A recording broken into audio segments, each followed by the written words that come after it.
समुच्चय बोधक पद परिचय का अभ्यास अब हम वाक्यों के आधार पर करेंगे, वाक्यों के उदाहरण लेकर करेंगे। जैसे पहला वाक्य, राकेश कल सुबह अखबार पढ़ रहा था और उसका बच्चा खाना खा रहा था।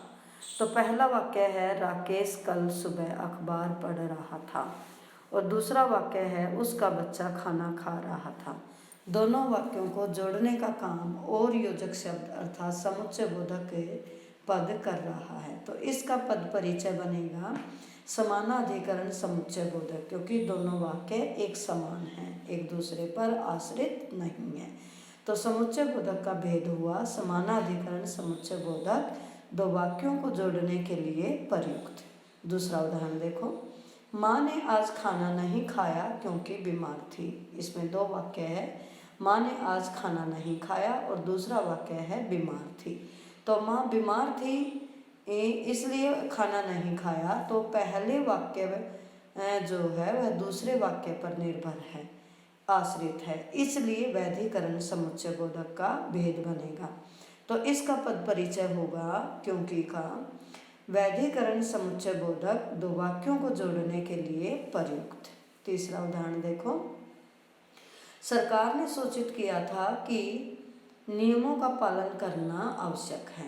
एक वाक्य है सरकार ने सूचित किया था और दूसरा वाक्य है नियमों का पालन करना आवश्यक है। दोनों वाक्यों को की योजक शब्द से जोड़ा गया है। पहले वाक्य पर दूसरा वाक्य निर्भर है, अर्थात जहाँ दोनों वाक्य एक दूसरे पर निर्भर होंगे वहाँ वैधिकरण समुच्चय बोधक, और जहाँ दोनों वाक्य एक समान होंगे वहाँ समानाधिकरण समुच्चय बोधक। तो इसका पद परिचय बनेगा वैधिकरण समुच्चय बोधक दो वाक्यों को जोड़ने के लिए प्रयुक्त।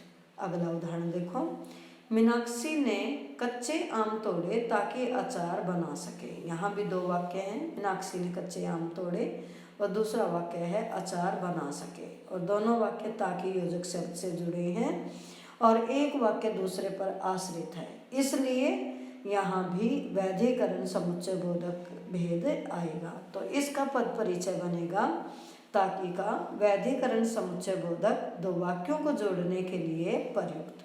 अगला वाक्य देखें, गोदान उपन्यास पढ़ा है या नहीं। अब यहाँ देखिए, ध्यान से सुनिए, गोदान उपन्यास पढ़ा है एक वाक्य है, दूसरा वाक्य है नहीं। अब आप सोचने पर मजबूर होंगे कि नहीं एक शब्द है, पद है, वह वाक्य कैसे बना। लेकिन यहाँ ध्यान रखने की बात है कि नहीं वाक्य के रूप में प्रयुक्त हुआ है, भले ही वह एक शब्द या पद है। अर्थात इसका अर्थ होगा कि गोदान उपन्यास पढ़ा है या नहीं पढ़ा है, केवल संकेत नहीं है। तो इसलिए दो वाक्यों को जोड़ने के लिए यह प्रयुक्त हुआ है। तो इसका पद परिचय बनेगा समानाधिकरण समुच्चय बोधक दो वाक्यों को जोड़ने के लिए प्रयुक्त।